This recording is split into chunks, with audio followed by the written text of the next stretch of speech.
Aloha, everyone. I'm Dwayne Baker, and welcome to Burke Basics. Our topic today is Student Talk Time. It's part two in a series. Today's title is The Four P's of a Powerful Pair Share.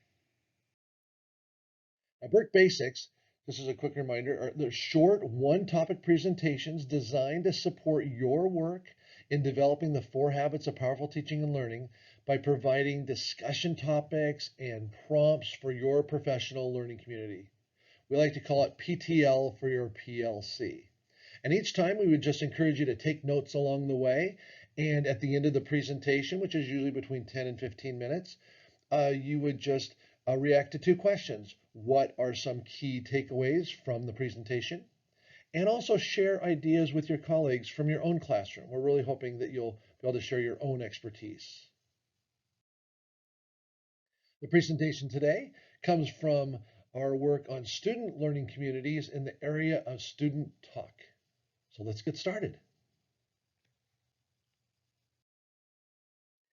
Just quickly, for those of you that are familiar with the four habits of powerful teaching and learning and talk to learn, you know that talk to learn is about elaborative rehearsal. The more we can get kids to say what they're learning, how they're connected to their learning, the more elaborate rehearsal, the easier it is to move information through the hippocampus and into long-term memory. And our catchphrase there is, if they didn't say it, they probably didn't save it. We want students to save information in their brains so they can retrieve it. Best way to do that is get them to do the talking. I don't know if you knew this about the rubric, by the way, those of you that are using the Four Habits rubric. It's not only talk to learn, but kids talking to each other is in every one of the four habits.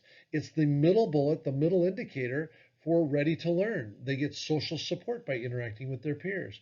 For what to learn, they actually explain the learning target to their peers, the learning target to their peers. And then talk to learn, they explain their reasoning to their peers. And in model to learn, they discuss the pictures with their peers, the visuals, the hands-on experiences. It's all about peers. It's hard to actually be in column 3 or 4 without the kids talking to each other. This is all based on the neuroscience of elaborative rehearsal, and that's why it's built into 8 standards of mathematical practices, ELA pedagogical shifts, and next gen science. It's all around us, and the National Research Council. So why pair share? Why processing with your peers? Because when we have students talk on purpose with the partner in pairs, it increases their talk time. Even if they're talking in a group, let's say you have students talking for 4 minutes, but they're in a group of four. The average talk time then is only 1 minute per student. But if you have students do a pair share for 4 minutes, it's 2 minutes per student. We actually double our talk time by talking in pairs. Um, and so this is going to lead us into, if we want to increase talk time, how can we best do that? And that leads us right into the four P's of a powerful pair share. So, student talk time. We're going to dive into the four P's of a powerful pair share.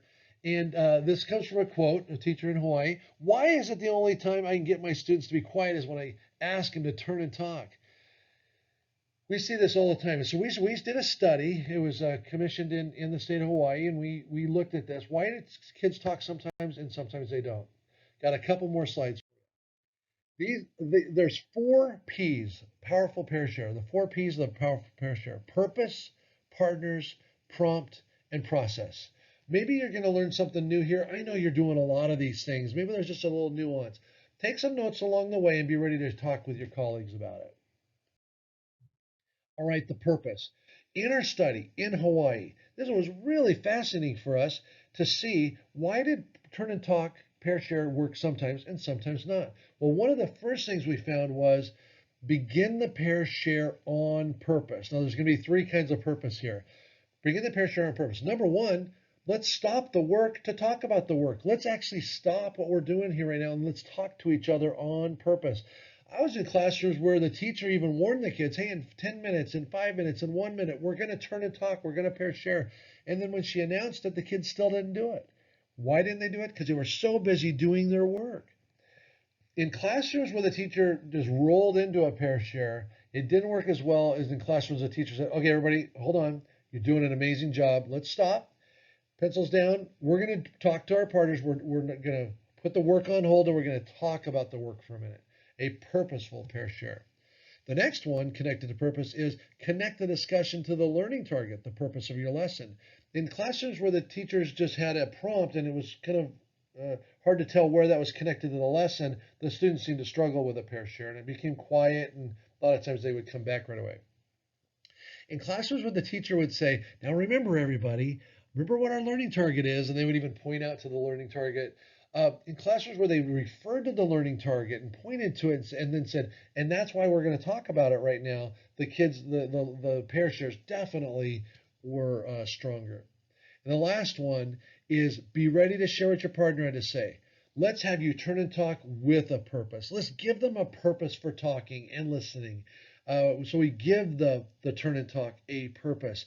I'm going to share because you need to be able to share what I say, and I need you to share because I need to share what you say. So they create the interdependence and they create a purpose for us talking together. I hope that's helpful. Just kind of consider it. Stop the work. If you're having kids turn and talk and it's not quite working for you, maybe think about stop the work to talk about the work, refer back to the purpose, and have them share out what their partner had to say. Next one is partners. I didn't see this one coming, but make lots of teachers who want to have them do a pair share, and in some cases it's working, some cases not. But make sure the pair share has a pair. I remember one classroom where I was in, there's 16 kids, 8 kids found a partner, and 8 of them did not. And it was a great prompt. It was an 8th grade social studies class. It was so fun. I wanted to hear more, and I even wanted to talk to somebody while I was observing. But one of the things we just want to encourage you to do is ensure that everybody has a partner. In classrooms where the teachers kind of said, okay, let's go ahead and we're going to get ready to share, and you two are together, and that's your partner, and you got your partner. Would you guys mind moving together? And they were moving people around and being really purposeful about it to ensure that everybody had a partner. Definitely stronger pair share. And here's another nuance to it. Not just find a partner, but find your partner. I think this is particularly important when kids are 6 feet apart and wearing masks these days. To say, hey, talk to somebody around you, it's like, oh, nobody's really around me. Or talk to a neighbor, nobody's really, there. So it's talk to your partner. Like whether we have masks or 6 feet apart, I know who my partner is. Definitely work more or work better. The other thing is limiting the resources. In a classroom where the students had, they both had a handout in front of them, or both had a book in front of them, or both had a computer in front of them, and the teacher said, go ahead and turn and talk, they didn't do it as much as if they had one computer, one Venn diagram to fill out, one T table, one assignment sheet. And they had to have, because of the limited resources, they had to look to each other and rely on each other for the conversation, and they talked because of the limited resource. And then in the end, a lot of times they needed to copy that information onto their own documents because they were responsible for their own documents. But they started with a limited resource. I got to tell you, this is a gold nugget here. If you're having trouble getting the kids to turn and talk, is because they continue to work on their own work. Try to limit the resource, even if it means them copying it again into their own piece of paper later. Next one, the prompt. Well, launching the pair share with a really clear prompt. This just makes a lot of sense to all of us, but sometimes it's easy to roll into a pair share with just, I got an idea. Hey, talk to somebody around you about. Those didn't work as well as a well thought out. And you can tell they're thought out because they're like usually in a slide or on the board or on a piece of paper or up on the magnet on the board. But think out the question ahead of time or the prompt ahead of time. You could see that there was some thought in it. It was well worded, and then the kids could just go right with it. And these next two go together. Post the prompt so students can refer back to it. It's actually disruptive. Like we're all paying attention in class, and now I got to turn and talk to a partner. Actually, what happens is your brain unplugs from what we're doing there, and then you start to talk to your partner. It's really easy to forget. Well, what are we supposed to talk about? Even though it was just seconds ago, it's easy to forget. What was I supposed to talk about? We would see often kids, and we see this online and also in class, where kids would go, "No, wait a minute, what are we supposed to talk about?" And if it was posted, they would look, point, and then they would go back to their discussion. So definitely posting the prompt so students can refer back to it. That was a big deal. And the second one's like that. You know, you're right. If there are steps to the process, write out the steps and display that as well if there's different steps to the task. Okay, on to our fourth P, the process. So the pair share should follow a clear process from what we saw. And this seems to be kind of the magic combination of things. So I hope you find some of these helpful. I know a lot of you are doing these things, and so, but this should lead to lots of great discussion in your group.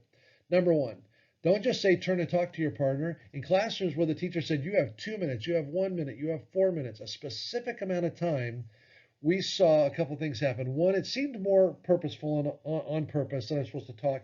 But two, you know, in classrooms where the teacher said talk to a partner about, but there was no specified time, you could see students were sort of reluctant sometimes to get started because they didn't know when it was going to end. But in classrooms where they knew that they had 2 minutes, even if they goofed around a little bit, they would get started with it because they knew that if they have an out. Eventually, this thing's going to end. It's only 2 minutes long. I can lean into this. So a specific amount of time definitely made a difference. A visual timer. In classrooms where the teacher said, okay, you have 2 minutes, but it was just verbal, or maybe an egg timer or something on the watch where nobody could see, the students did not respond the same way as when it was a visual timer in the classroom. Now, I know some of you are using stopwatch.com or classroomtimers.com, that kind of thing, sharing resources with each other. When students could see the timer in the classroom counting down, a few different things happened. Number one, at the end, when it would count down and also it would beep or play some music or something like that, there became a calm. The kids would stop talking and have a calm, and the teacher would just take the conversation over from there. They didn't have to yell or say anything like, everybody quiet down, okay, let's come back together as a whole group. That's what I do. So because the timer timed it down. So a visual timer really made a big difference. Next one is ambient sound, just having sound in the room. And in Hawaii, it was really interesting. The first time I saw it was there was music. They were playing music on purpose with Spotify. In some classrooms, they looked like they referred to playlists, so they obviously had some pre-screened playlists that they were playing. But when they did a turn and talk, they actually started playing the music. It's like there's kind of a party atmosphere, and it's just like a party. You know, if you go to a party and there's no music, it's like people are kind of whispering and talking maybe a little bit. They don't want to have their voice be too loud. But if you crank up the music, people start talking over the music, and you can really get a lot of energy from that. Now, interestingly enough, the same thing happened when there was a really loud fan in the room, which happened a lot, or air conditioner, which happened sometimes, or a lawnmower, which happened almost every time. So just some sort of noise that you have to talk over. I like the Spotify though. Next one is a ceremonial start. In the classrooms where the teacher said, go ahead and talk to a partner when you guys are ready, just didn't work as well in classrooms where the teacher said, okay, you have your partner, we move people around, you have 2 minutes, and ready, go. In one class, the teacher even said, and you probably heard this or maybe you've heard it, like, ready, turn. The kids turn their shoulders and teach, and they all stomp their feet, and there's a loud stomp noise, and then they all start talking, and there's lots of energy. You know, when you just start, if kids start talking with each other when they're ready, it's just kind of quiet, and that group gets done, and the other one comes in, and you never get the energy in the room. Ceremonial start is ready and go, and everybody starts at the same time. Nobody's really shy about it because they can really, it gets loud fast. All right. Next one, encourage more talk. You know, in classrooms where the teacher said, I'll give you 2 minutes, give you 2 minutes, or go ahead and talk, and it fizzled out early, and they just brought him back. It just didn't seem like the kids were taking it as seriously. But when a teacher said, you have 4 minutes, and they were walking around the room, and the kids started getting quiet, we saw a lot of teachers say, hey, you have 2 minutes left. Let's keep it going. Keep the conversation going. Well, we're done. We'll find something else to talk about. There's more, or they would intervene in some way.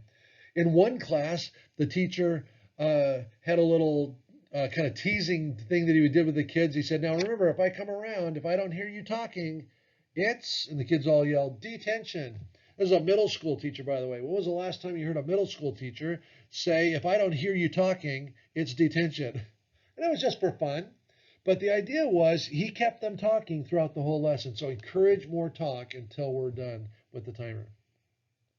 The last one for the process is utilize sentence stems in classrooms where we didn't really see the flip side of this so much, we don't know, but in classrooms that had sentence stems where kids could look up on the wall and see and share what I think is I think blank because blank. I agree with what you're saying. One thing I would like to add is I agree with what you're saying because I disagree with what you're saying because any type of sentence structure that was provided for them, big time kids really sharing with each other. And then finally, this one doesn't really have to do with going out to the pair share as much as it does bringing it back. And it was a curious, fun thing for us to see. But a lot of times I was really used to, okay, everybody, let's come on back together as a whole group, or clap once, clap twice, clap three times if you can hear my voice. One, two, three, eyes on me, or waterfall, shh. But we saw a lot of academic recalls, like a teacher would just say triangle, and the students would say 1/2 base times height. I mean, that's something we wanted to remember, so let's go ahead and use it as a chant. And there's a lot of different kinds of things that they had, justice or a hypothesis or something like that. One class had it said circle, and they said 360 degrees or 2 times 180 if you please, and then they would come back. But anyway, some sort of a ceremonial callback that was academic. All right, that's the 4 P's of a powerful pair share. Hopefully it's helpful. This quick little video is just designed for you to have some things to share with your partners or with your colleagues in a PLC. I hope it's helpful for you. Purpose, partners, prompt, and process. Enjoy your discussion.